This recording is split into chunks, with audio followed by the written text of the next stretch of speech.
Testing, 1, 2, testing, 1, 2. Good morning, everyone. How you doing? Good morning. One more time. How you doing? Good. I feel the energy. This is nice, nice and early. First of all, I want to welcome you all and thank you for coming so bright and early. I know some of us were stuck in traffic and some are still taking the bus here. But I just want to introduce myself. My name is Joey Gila. I'm the host of today. Thank you. All the claps, thank you. And I am a comedian, so if I do say something funny or I try to be serious, every time I wear this jacket, that's serious, look. And I hope you guys enjoyed the breakfast. Did you guys have breakfast today? Yeah, outside. Yeah. For those who came late, we did have spam and eggs earlier, so. And just to let you guys know, I'm sorry there's no eating inside, so if my Filipino cousins not bring rice next time. All right, yeah. A lot of Asians in the house. This is beautiful, beautiful. It's like the Asian Grammys. Nice. Just to let you know, I'm Asian. I'm Filipino. Yeah, thank you. All the claps. And I don't look full Filipino. I undoubtedly I'm Filipino. Looks at me like I'm an alien in the house. Oh my gosh, Joey, you don't look Filipino. Your complexion is not Filipino. You know what you look like? A gay cholo. You mentioned a gay cholo? Hey, Vato, I like your hair.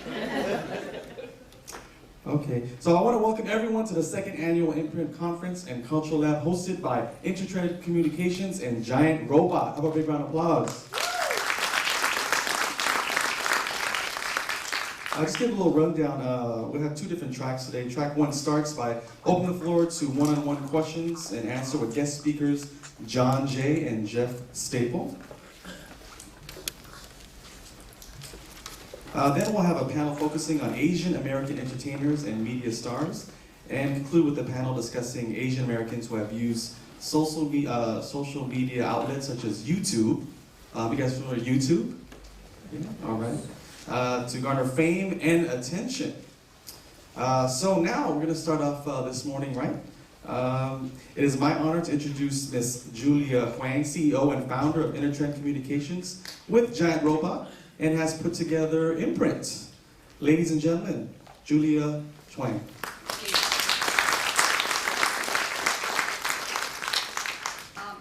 Obviously, Joey did this very early in the morning, so the rundown of program was wrong.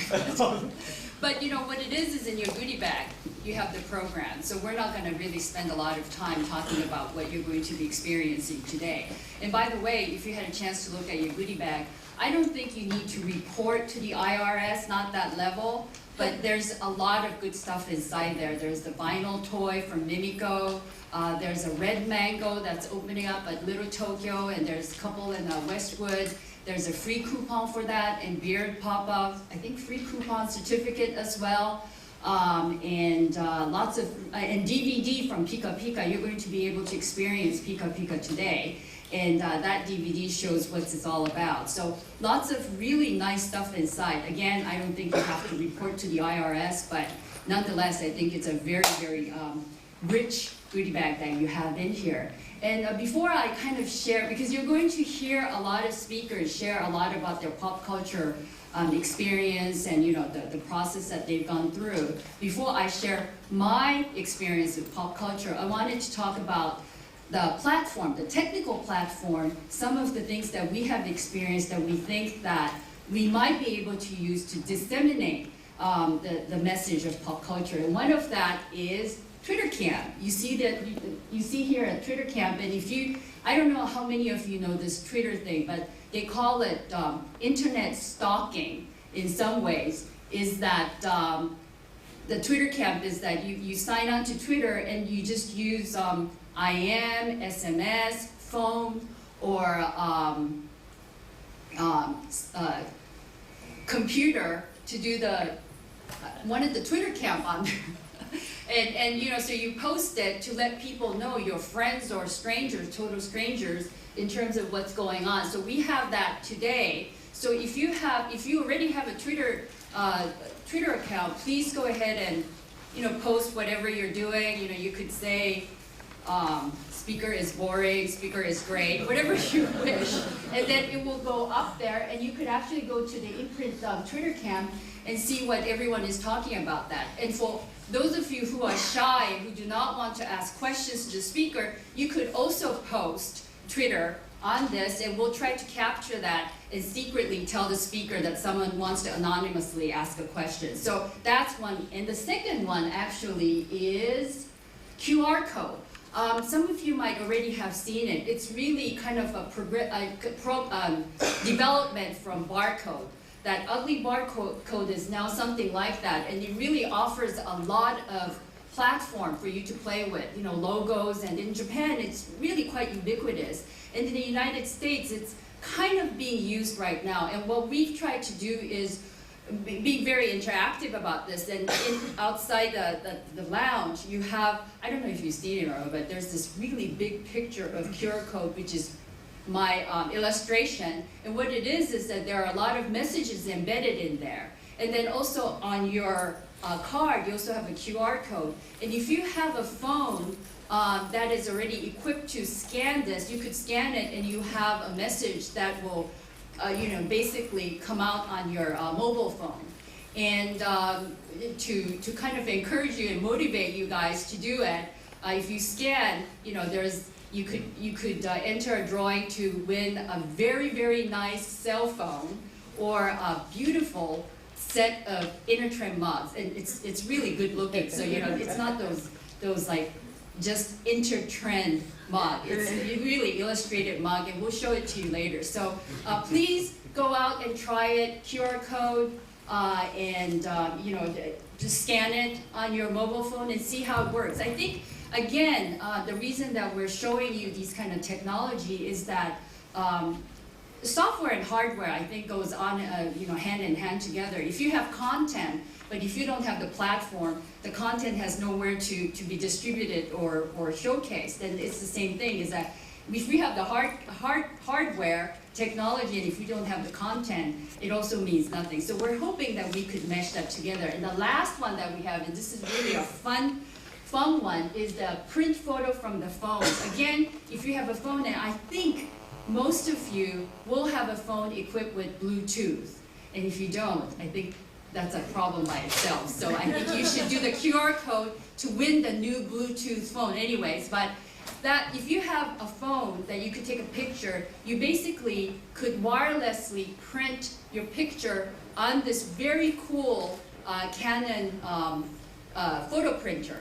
And the way that it prints is, it's very fascinating. I always stand there looking at it because it just, you know, the film just turns around and goes through this 4-color process printing, and it's very fascinating. So take a picture of, you know, perhaps, I don't know, your newfound friend sitting next to you, and then print out there and enjoy yourself. Again, I think it also offers a lot of opportunities, probably for corporations and advertisers. It can be branded, or, you know, for personal use as well too. So these are 3 platforms in terms of today technology that we wanted to introduce to you that I'm hoping that you could utilize it today. So after that, I'm going to hope that it's not too early for bathroom humor, because my experience with pop culture has something to do with poop.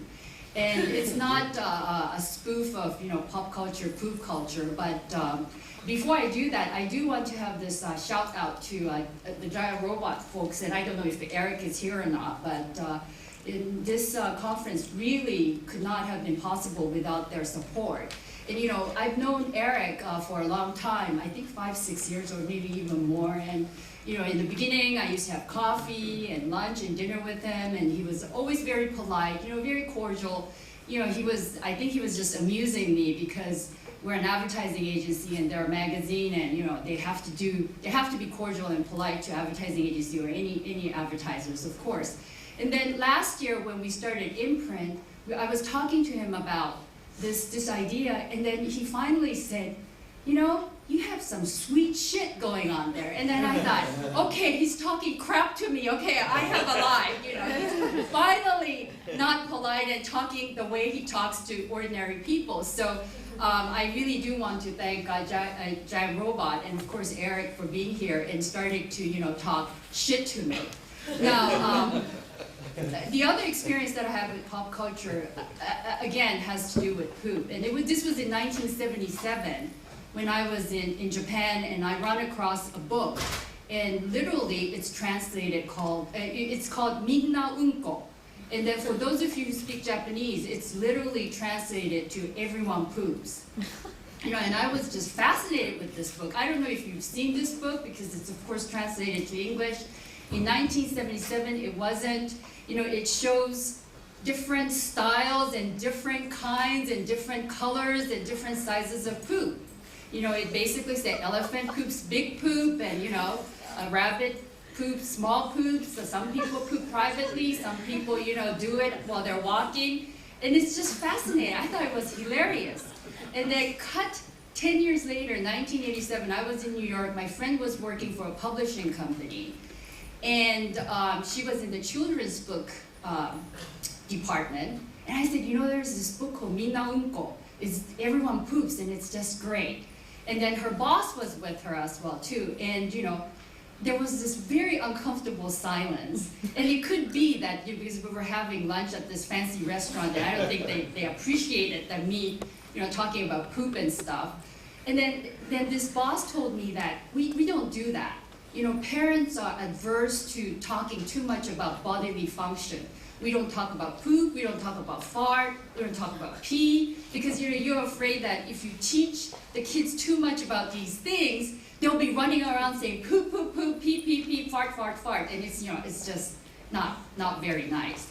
And I said, okay, that makes sense, and so I thought that, guys, it's too bad that the American society can't embrace that. And then, I think it was like 5-6 years ago, I was watching Simpsons, and then on The Simpsons they say, here's a book called Everyone Poops. And I thought, well, is that book? And it was that book. Now this Everyone Poop book's drawn and written by Gomi Taro Gomi, is part of the American pop culture. And so, I called my friend and I said, what happened to this? People don't do bodily function. And then my friend said, hey, the environment has changed. Everyone is open to everything. There's a dog called Walter who's making a whole career out of farting now. So, what's with, so poop is in now. And I'm thinking that, I know that this is kind of a low-brow thinking in terms of pop culture, but this is also, Gomi Taro didn't come out saying that I'm a pop culture and I want to be internationally recognized, but here you go, writing a book about poop, and he's part of the pop culture.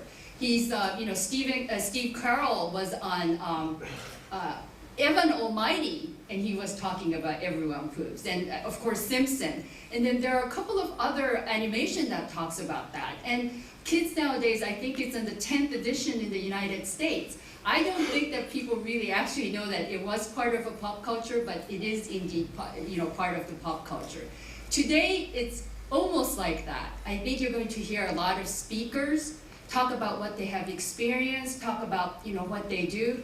And the common thread is actually that they do something that they're passionate about, they do things that they believe in. Again, I don't think that they started their career or do something saying that I'm a pop culture tastemaker, I'm a hipster, and that's what I'm going to do. They found something that they believed in, and they did indeed became almost like a demigod in pop culture. So I'm really hoping that you could take advantage of that. Take advantage of the fact that we were really able to get all these people together to talk about things that they like, they love, and they're passionate about, and really became part of iconic pop culture.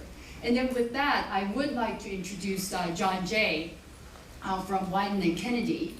One of the things that I've asked Joey to do is that we won't do the rundown of bios. The detailed bios of the speakers, the moderators is in your bag.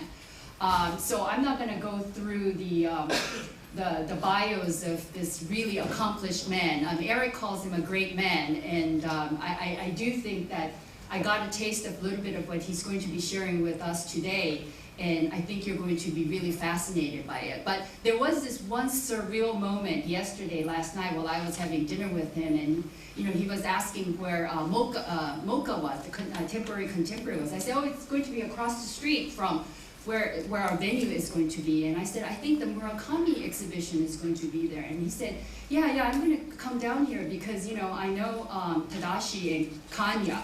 I said, and I was thinking, God, that's just really a very, very surreal moment for me in terms of saying that this person knows Kanya. I used to call that guy Kanye West, but now I know that his name is Kanye West. And he just had, of course, he just released his CD on 9/11 called Graduation with quite a bit of Murakami paintings and things like that. So in terms of that, this is a guy that dines with the Prada family and dines with Kanye and Murakami, and he's here to share a lot of his experience, pop culture experience with us. So with that, I'm going to have John come and share his experience with us.